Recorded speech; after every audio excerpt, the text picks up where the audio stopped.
तो जहां एक तरफ योगी फोर्स को चैलेंज देने वालों का हिसाब हो रहा है, तो हिसाब उनका भी हुआ जो देश विरोधी काम उत्तर प्रदेश में बैठकर कर रहे थे। ऐसी ही एक बड़ी कामयाबी उत्तर प्रदेश एटीएस को भी मिली है, जब मेरठ से एक आतंकी को गिरफ्तार किया गया, जिसका कनेक्शन सीधा सीधा मसूद अजहर और जैश से जुड़ा था। कैसे एक मस्जिद में मसूद का जिहादी चला रहा था जिहादी प्लान, इस रिपोर्ट में आपको दिखाते हैं।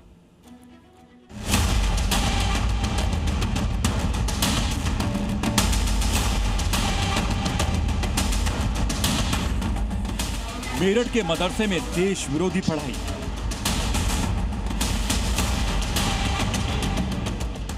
जैश का जिहादी रच रहा था साजिश। यूपी एटीएस का एक्शन और शिकंजे में मसूद का आतंकी।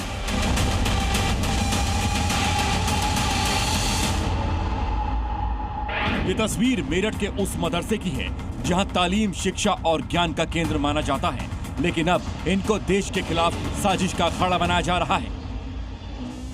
नाम मोहम्मद जफर, पिता का नाम मोहम्मद जहीर, मूल निवास बिहार, कनेक्शन मेरठ के मदरसे में शिक्षा प्राप्त, मकसद मदरसे के नाम पर वसूली, जैश ए मोहम्मद के लिए फंडिंग। दारुल उलूम अरबी कॉलेज ही है और इसी इंस्टीट्यूट के अंदर मोहम्मद जफर जो था वो पढ़ा करता था। 2018 से लेकर 2022 तक जफर ने इसी कॉलेज के अंदर अपनी तालीम जो थी वो हासिल की थी। 9वीं और 10वीं कक्षा की जो पढ़ाई थी वो जफर ने यहाँ पर की थी। बताया जा रहा है कि जफर जो था वो मोहम्मद अजहर के भाषणों से प्रभावित हुआ था, जिसके बाद उसने जैश ए मोहम्मद के आतंकी संगठन को ज्वाइन किया था। फिलहाल बताया जा रहा जानकारी सामने आई है कि मदरसों के नाम पर चंदा इकट्ठा किया जाता था और उस चंदे को पाकिस्तान भेजा जाता था, जिसके बाद भारत में एक एजेंडा फैलाने के तहत, जिहाद फैलाने के तहत उस पैसे का इस्तेमाल होता था। फिलहाल एटीएस ने मोहम्मद जफर को गिरफ्तार कर लिया है। लेकिन सोचिए, जब मदरसे मिली तालीम और नेकी के नाम पर मासूम लोगों से चंदा वसूला जाए और उस चंदे की एक एक पाई पाकिस्तान में बैठे आतंकियों के पास हथियार खरीदने के लिए जाए, तो ये देश की सुरक्षा के साथ सबसे बड़ा खिलवाड़ है। लेकिन यूपी एटीएस ने इस आतंकी खेल का गेम ओवर कर दिया है। लेकिन ये काम कैसे करता था और किस तरह से भारत के खिलाफ षड्यंत्र रच रहा था, आपको वो भी बताते हैं। मोहम्मद जफर मदरसे के नाम लोगों से चंदा लेता था। चंदा जमा कर पाकिस्तान में आतंकी संगठन जैश को भेजता था। आतंक के सरगना मसूद अजहर का वीडियो साझा करता था। पाकिस्तानी हैंडलर्स के संपर्क में था और तो और खुद भी जिहाद वाले वीडियो बनाता था।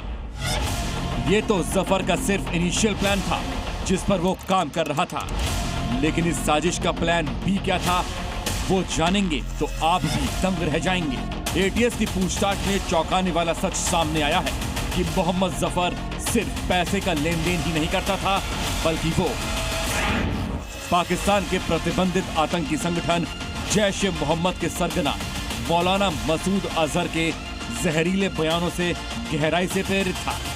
मदरसे की चार दीवारी के भीतर से वो सोशल मीडिया के जरिए मसूद अजहर के भड़काऊ वीडियो और जहरीले बयानों को वायरल करता था।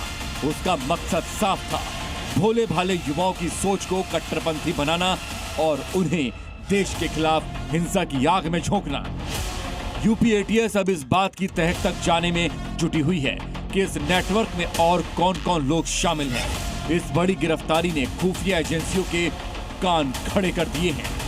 बेशक तालीम इंसानियत और भाईचारे का पाठ पढ़ाती है, लेकिन जब कुछ लोग इसी पवित्रता की आड़ में देश विरोधी ताकतों के नुमाइंदा बन बैठे, तो सुरक्षा एजेंसियां ऐसे चेहरों को बेनकाब करने में देर नहीं लगाती।